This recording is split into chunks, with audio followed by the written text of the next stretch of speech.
रविदास जी कहते हैं 5 दोष तज जो रहे संत चरण लोलीन।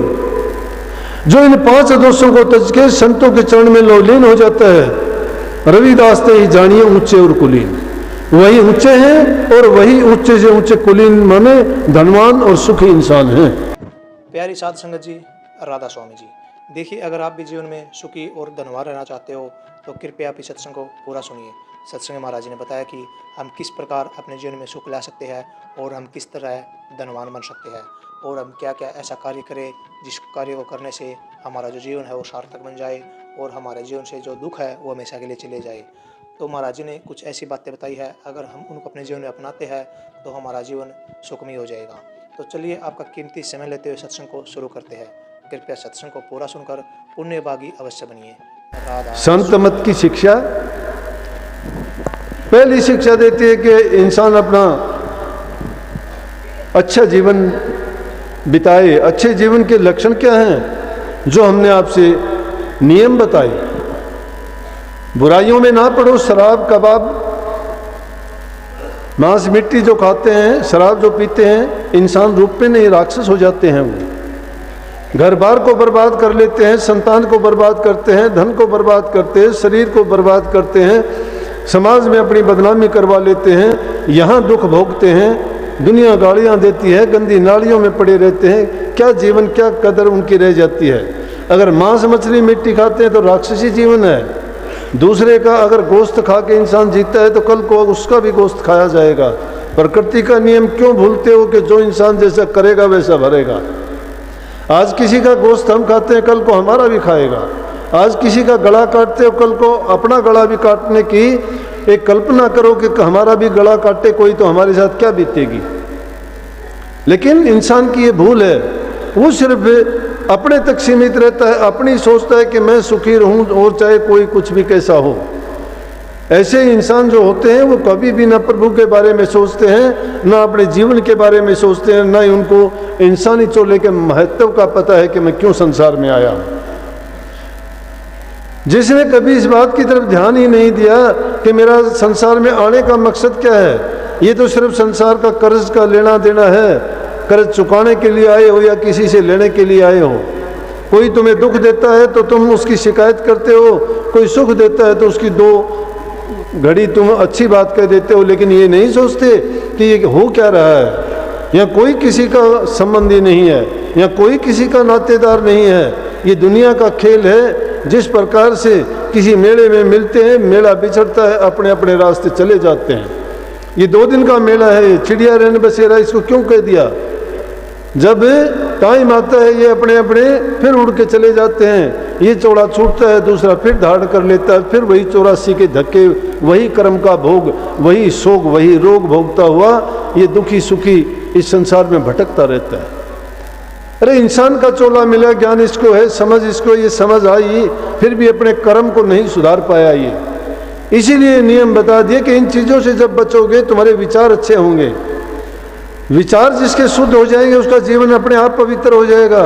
जिसके विचार शुद्ध नहीं है, चरित्र जिसका अच्छा नहीं है, वो क्या अच्छा करेगा, क्या अच्छा सोचेगा। चोरी करना, छल कपट, बेईमानी को आदि चीज़ों को त्यागना, ये अच्छे जीवन के, दूसरे की भलाई करना, ये जब सद्गुण हमारे अंदर आ जाते हैं तो हमारे से अच्छा करवाएंगे। और जहाँ जब अच्छा करना हम सीख जाएंगे, मन में प्रेम, शांति, सहानुभूति, सहनशीलता आएगी, दूसरे जीवों के प्रति आदर और प्यार होगा, उससे आत्मीयता जागेगी हमारे दिल में। और वही कारण बनेगी कि वो हमें उस मालिक की तरफ, मालिक की यही पहचान है कि जब ये चीज़ें इंसान के अंदर आनी शुरू हो जाए तो उसको शांति मिलेगी। और शांति मिलेगी, जिसको जितनी शांति मिलती चली जाएगी उतना ही समझो कि प्रभु के करीब जाता जा रहा है, उसकी मंजिल उसके नज़दीक आ रही है। लेकिन जो शराब कबाब विषय विकारों में अपना जीवन बर्बाद करता है तो फिर उसको ये अवसर नहीं मिलता। अब मन की बात तो सारी मानते हैं, जिनमें क्या होता है कि वही कर्म का कर्जा चढ़ता चला जाता है, कर्म से बरी नहीं हो पाते। लेकिन गुरु की शरण में जाते हैं, उनका जो उपदेश होता है वो हमेशा हमें ये चेतावनी देता है कि बुरे कर्मों से बचो। बुरे कर्म से बच जाओगे इस युग में तब भी बहुत कल्याण है। जितने भी महर्षि संत महापुरुष हुए उन्होंने सब ने यही कहा है कि अपने जीवन को तुम शुद्ध पवित्र बनाओ, अच्छे कर्म करो। किसी को अगर सुख नहीं दे सकते तो कम से कम दुख देने से बच जाओ, दुख ना दो किसी को। जब ऐसा जीवन आपका होगा फिर गुरु ने जो नाम दिया है उस नाम के रास्ते पर चलोगे, अंतर में तुम्हारी लो लग जाएगी। क्योंकि जब तक हम संसार में फंसे हुए हैं, जब तक इन वासनाओं में हैं, जब तक हमारे तन मन और धन को अपना मानते हैं, अपना मानते, ये अपने हैं नहीं, इनको अपना हम कहते हैं। लेकिन अपना होता तो आज तक ये तो यहाँ तो कुछ भी नहीं मिलता, खाली हो गया होता, सब कुछ ले गए होते। हमसे पहले बहुत लोग आए हैं यहाँ, सब के सब यहीं छोड़ के गए हैं। इसलिए जरूरत है उसके मुताबिक काम हमें करना चाहिए, काम करना हमारा फर्ज है, क्योंकि कर्म की प्रधानता है, कर्म प्रधान है। जो भी काम हमें करना चाहिए, लेकिन जो काम से हमें तकलीफ होती है, हमारा पाप कर्म बनता है या जिससे कर्म का कर्जा चढ़ता है, वो काम कभी नहीं करना चाहिए। अच्छी सोच रखोगे, अच्छे विचार रखोगे, मालिक को याद करके मालिक आपकी अपने आप संभाल करेगा। लेकिन टाइम निकल जाता है, उसके बाद में अगर याद करते हो तो फिर शरीर से कुछ बन नहीं पाता है, कुछ करने लायक हम रह नहीं जाते हैं, फिर कुछ नहीं होता। जो कुछ करना होता अभी अवसर है उसके लिए, ये तेरा अवसर, ये तेरी बार, फिर ऐसा अवसर मिलने का नहीं है। जो आज हमें अवसर मिला ये कल को आने वाला ही नहीं है, आज बीत जाएगा, कल को देख लेना हम नहीं होंगे यहाँ पे। ये तारीख, ये दिन, ये घड़ी, ये बात, ये लोग सब नहीं होंगे यहाँ। एक पल भर के लिए ये विचार करके देखोगे, सब कुछ खाली लगेगा आपको, संसार खाली लगेगा। लेकिन हमें इतना सोचने तक की है ही नहीं, और यही ध्यान की अवस्था है। सब करते हो, मैं तो कहता हूँ आप लोग खाना भी नहीं खाते, मैं कहता हूँ आप पानी भी नहीं पीते, आप बात भी नहीं करते, खाना खाने का टाइम नहीं है। आँखों के सामने अखबार होता है, या आँखों के सामने टीवी होता है, या कान के सामने फ़ोन होता है, खाना थाली में होता है, ग्रास मुँह में होता है। तुम खाना खाते हो या पढ़ते हो या देखते हो या सुनते हो, खाना नहीं है वो। भक्ति का विशुद्ध रूप जानने के लिए इन चीज़ों को, छोटी छोटी बातों को मान जाओ। भक्ति तो बहुत, मैं कहता हूँ, सरल है। खाना कब खाते हो पता ही नहीं लगा, आपने कितनी रोटियां खा ली, कब खा ली, किस गर्म थी या ठंडी थी, मन तुम्हारा था ही नहीं, वहाँ ध्यान था ही नहीं, पेट को भर लिया गया, खाना नहीं खाया। यहाँ भी अगर बैठने के बाद में आप सुनते नहीं हो, सुनने के बाद में गुणते नहीं हो, उसको अपनाते नहीं हो, संत मत की पूरी फिलोसफी इसी बात पे टिकी हुई है कि दरस करो बचन पुनि सुनो, सुनो बचन। सुनने का मतलब ये थोड़ा है कान दिए हैं आपको, सुनते हो। मेरी बात कम सुनोगे, अगर कोई दूसरी आवाज़ हो जाए तो वो मेरे से भी पहले सुनोगे। सुनने का मतलब है जब यहाँ सुनने के लिए बैठे हो तो दूसरी चीज़ ही क्या सुननी है, यहाँ दर्शन के लिए आए हो तो दूसरी चीज़ ही क्या देखनी है। यहाँ तुम अगर अपने आप को किसी रास्ते पे लगाने के लिए आए हो तो दूसरा विचार ही क्यों है। जब तक उन कल्पनाओं से नहीं निकलते हो भक्ति के मार्ग पर कैसे चलोगे आप। ये मेला इकट्ठा करने का ठीक है, आते हैं, लेकिन भक्ति के लिए नहीं। अगर भक्ति के लिए आओगे संसारी पदार्थ तो वैसे ही बहुत मिलते रहेंगे, ये हाय तौबा करने की ज़रूरत ही नहीं है। जिस आदमी ने अपने जीवन को सही रास्ते पे लगा लिया, टाइम पर काम भी करेगा, टाइम पर सोएगा, टाइम पर वो जितने भी काम है, भक्ति है या दूसरे दिनचर्या के कार्य हैं, हर काम को वो खूबी से निपटा लेगा और कभी भी उसको उस चिंता भी नहीं बनेगी और हर प्रकार से हर काम में उसको ज़्यादा से ज़्यादा लाभ भी मिलेगा और उसके लिए अच्छा भी रहेगा। और उन सारे कामों को करते हुए भक्ति का अलग से टाइम देने की ज़रूरत नहीं है। कबीर साहब ने कितनी सरल सरल कई वाणी पर ख्याल नहीं, विचार ही नहीं करते। वो कहते हैं घर बैठे बनो फकीर बन मार सूरत को डांटो। घर बैठे बनो फकीर, कुछ करने की भी ज़रूरत नहीं है, जाने की ज़रूरत नहीं है। इसीलिए कबीर साहब को खुदा कहते हैं, चारों युगों में आया कहते हैं। संसार में जीवों के कल्याण के लिए संत आते हैं। कितना सुगम रास्ता बता दिया कि काम करते रहो, काम को रोकने की ज़रूरत नहीं है। करो, कौन काम मना करता है, लेकिन धर्म को पेशा ना बनाओ। धर्म व्यवसाय नहीं है। गुरु अगर व्यवसायी है, व्यापारी है गुरु नाम राम नाम का, अगर उसकी दुकान सच्ची है, सच्चा सौदा है, वहां पे नाम का सौदा है, नाम का लेबल लगा के अगर दुनिया के पदार्थ बिकेंगे तो सच्चा सौदा कहां, झूठा सौदा हो गया वो तो। नाम का सौदा अगर करना चाहते हो तो इन चीजों से निजात पाओ। जिस काम के लिए बैठते हो उसी काम में मन लगाओ। खाने के लिए बैठे हो, खाना खाओ, छोड़ दो सारी चीज के लिए। शरीर की जरूरत है, खाने की जरूरत है, खाना खाओ। देखते हैं बाइक पर है तो फोन यहां पे है, चला रहा है, जिंदगी की परवाह नहीं है, कब क्या होगा ये पता नहीं है। क्या फोन जरूरी है? जरूरी है तो आदमी रुक के बात कर सकता है। बाइक पर चलता जाता है, फोन करता है, गाड़ी में चलते जाते हैं, फोन करते जाते हैं, खाना खाते हैं, अखबार से को पढ़ते जाते हैं, खाना भूल जाते हैं, टीवी को देखते जाते हैं। ख्याल कहीं होता है, काम कुछ होता है। ख्याल को उसी काम में लगाओ। इसीलिए ये रोग, बीमारियां, तकलीफ ज़्यादा बढ़ती हैं। खाने को अगर हम ठीक ढंग से खाना समझ के खाते, अमृत बन जाता है। महर्षि जी के समय की बात है, रजवाड़े होते थे उससे टाइम से पहले। एक राजा था, बीमार रहने लग गया, बहुत बीमार। डॉक्टरों को, वैद्यों को बुलाया गया, दवाइयां दिलाई गई, लेकिन जो जो दवाई लेते कोई उनको आराम नहीं हुआ। महर्षि जी के पास आए संत, वैद अगम के, इस अगम के नहीं, हाजिर भी वैद होते हैं। 3 ताप से जीव दुखी है, निबल है, अबल है, अज्ञानी है। इसको आत्मिक, शारीरिक, रूहानी तीनों प्रकार के रोग लगे। जब शारीरिक रोगों का इलाज हो जाएगा तो मानसिक और आत्मिक रोग भी उससे अपने आप ठीक होते चले जाएंगे। महर्षि जी के पास आके कहने लगे कि मुझे तकलीफ है। बोले कि उन्होंने विचार किया कि मैंने डॉक्टरों से, वैद्यों से इलाज करवाया, मेरा इलाज नहीं हुआ। कहने लगे माँ, सब चीज़ आपने कर ली, मैं आपका खाना देखना चाहता हूँ। तो देखा गया, जब उसका खाना आया, वो बैठे देख रहे थे, तो जो खाना लेके आए उस खाने को नंगा लेके आए। कितने लोगों ने उसको बनाया, रास्ते में कितने लोगों ने उसको देखा। जब ला के दिया उस खाने को, उसने खाया। जब खाना खाने लगे, कहने लगे रुको।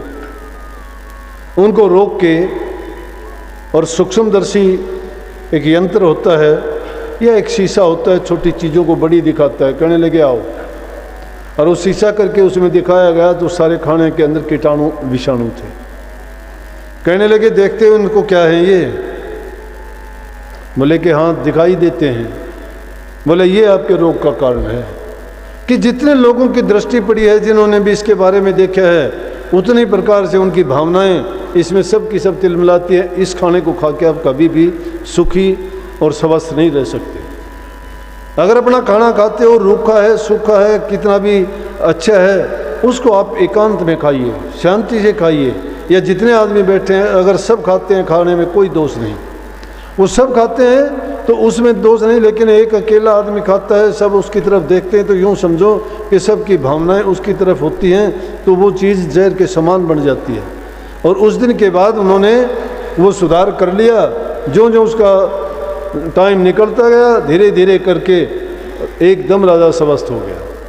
बात छोटी छोटी देखने की, सोचने की होती हैं। अरे बुराई देख के हम, बुरे से बुरा आदमी भी अच्छी संगत में जाने से सुधरता है। रामायण कहती है सठ सुधरी सुसंगति पावा। लेकिन अच्छे से अच्छा आदमी अगर बुरी संगति में जाएगा तो भी उसको भी कोई ना कोई दाग लग जाएगा, बल्कि उसके अच्छे गुण लुप्त हो जाएंगे और उसमें बुराइयां आ जाएंगी धीरे धीरे करके। इसलिए बुराइयों से जो जो बचते चले जाओगे, हृदय जब शुद्ध और पवित्र होगा तो बुराई की तरफ वो जाएगा ही नहीं। बल्कि अगर वो बुराई आएंगी तो भी आप कहोगे कि इन बुराइयों से तो अच्छा ये है कि मैं कुछ भी ना करूं। जिनको एक बार अच्छी आदत पड़ जाती है वो बुरा काम कभी नहीं करते, पाप कर्म में लिप्त नहीं होते, बच जाते हैं उनसे। और भक्ति तो इतनी विशुद्ध है, जब तक हमारा हृदय शुद्ध नहीं है, विचार हमारे पवित्र नहीं है, दिनचर्या हमारी सही नहीं है, आसपास का वातावरण हमारे अनुकूल नहीं है। कहने का मतलब जहाँ प्यार नहीं, शांति नहीं, धैर्य नहीं, जहाँ रोज़ाना झगड़ा आपस में होता है, वहाँ पर भक्ति, क्या मैं कहता हूँ कि घर की शांति लुप्त हो जाती है। जिन घरों में झगड़े होते हैं उन घरों में जाके देखोगे तुम कि सब कुछ वहाँ से निकलना शुरू हो जाएगा और बुराइयाँ उसमें भरनी शुरू हो जाएंगी, कंगाली आ जाएगी, लड़ाई झगड़े रोज़ाना होंगे, बुराइयाँ फैल जाएंगी, कोई आना पसंद नहीं करेगा, ऐसा वातावरण बन जाएगा कि देखने मात्र से ही शमशान के समान लगेगा। लेकिन जिन घरों में प्यार, प्रेम है, शांति है, वहाँ जाने के बाद आपको महसूस होगा कि यहाँ आने से तो हमें मन को शांति मिलती है, हमारे विचार शुद्ध होते हैं, ऐसे वातावरण में लगता है हम यहीं बैठे रहें। जिस प्रकार से एक सुंदर बगीचे में फूलों की महक है, वहाँ जाने के बाद देखोगे हर कोई वहाँ जाना पसंद करता है, पक्षी भी उसी में जाना पसंद करते हैं, भूंड भोरे भी उसी में, मक्खियाँ मच्छर भी उसमें जाना पसंद करते हैं। अच्छी चीज़ को हर एक प्राप्त करना चाहता है, लेकिन इंसान इतना बुद्धिहीन क्यों हो गया कि ये बुराई के अंदर क्यों भागा जाता है, बुरी चीज़ों की नकल जल्दी करता है, अच्छाई को कभी अपनाता ही नहीं। लेकिन अच्छाई को जब अपना लेगा, जो बुरे क्रम में लिप्त है उसको अच्छाई की तरफ जाते हुए बड़ा दुख लगता है, वो नहीं जाता। दूसरा भी जाता है तो उसको बुरा लगता है। कितने लोग इतने आते हैं जिन्होंने जीवन बर्बाद कर लिया, किसी ने शराब की लत लगा के, किसी ने जुए की लत लगा के घर बर्बाद कर लिए, कोई अपनी पत्नी को घर से निकाल देता है, कोई बच्चों को निकाल देता है या खुद घर से भाग जाता है और फटे हाल, उसका कोई हालात नहीं, शरीर उसने बिगाड़ लिया, टाइम से पहले जाने के लिए दुनिया से तैयार है, कुछ नहीं किया। कहा है कि इस जीवन को याद करेगा भला मुसाफिर बंदे, आया था कुछ लाहा करने फंस गया केड़े धंधे, भव सागर तनु तरना पैसी पाप पुन धन कंदे, कहें कबीर सोई पार उतर के हर हर नाम जपन दे।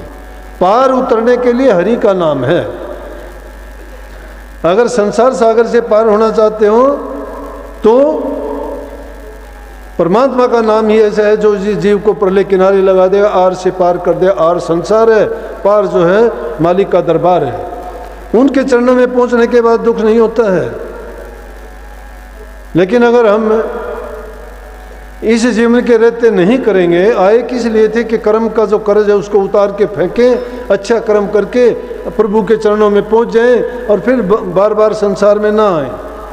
लेकिन सब कुछ मिलते हुए भी इसे जीव की विडंबना देखो, इसका भाग्य देखो, भाग्यहीन कर्महीन बना लेता है अपने आप को। क्या कहा है कि बाग बिगाड़ा बांदरा, सभा बिगाड़ी कूर। जिस प्रकार से बंदर किसी बगीचे में चला जाता है, उसको बिगाड़ देता है, तहस नहस कर देता है, फल पत्ते फूलों को तोड़ के भगा देता है, टहनियों को तोड़ देता है, क्या मिलता है उसको? सभा बिगाड़ी कूर। बुरा आदमी इसी प्रकार से अच्छी सभा में जाने के बाद में बुरे वचन बोल के, बुरी बात बोल के सभा को बर्बाद कर देता है। भक्ति बिगाड़ी लालची केसर कर दी धूल। भक्ति रूपी जो निधि है, जो खजाना है, जो बगीचा है, इसको कौन बिगाड़ता है? लालच। लालच और स्वार्थ ये चीज़ जब इंसान में आ जाती हैं, भक्ति से मीलों दूर भाग जाता है, कभी उसके नज़दीक नहीं फटकता। इसीलिए भक्ति चाहती है कि उसमें त्याग होना चाहिए, निस्वार्थ होना चाहिए, निष्पक्षता होनी चाहिए। जब निष्पक्ष हो जाएगा, अपने किसी चीज़ की अपेक्षा उसको नहीं रहनी चाहिए। करता है उसका परिणाम जरूर चाहेगा, बुरा नहीं करता किसी का, उसको अच्छा परिणाम मिलेगा, जरूर मिलेगा। लेकिन इसीलिए कही है कि ये जो 5 चीज़ हमारी लगाई गई हैं, जिनके पीछे हम भागते फिरते हैं, ये चीज़ें भक्ति के रास्ते में बाधा है। रविदास जी कहते हैं 5 दोष तज जो रहे संत चरण लोलीन। जो इन 5 दोषों को तज के संतों के चरण में लोलीन हो जाता है, रविदास ते ही जानिए ऊंचे और कुलीन। वही ऊंचे हैं और वही ऊंचे से ऊंचे कुलीन माने धनवान और सुखी इंसान हैं। जो 5 दोषों को तज देते हैं, 5 दोष तजना सहज नहीं है। 5 दोष तजना कहाँ संभव हो सकता है जब गुरु की शरण में चले जाओगे, उनसे सत्य का सौदा लेके, सत्य का सौदा है नाम, और उस नाम की कमाई जो जो करते चले जाओगे त्यों तो तुम्हारी जो बुरे विचारों की गरीबी है वो दूर होती चली जाएगी और नाम रूपी धन का संचय होना शुरू हो जाएगा।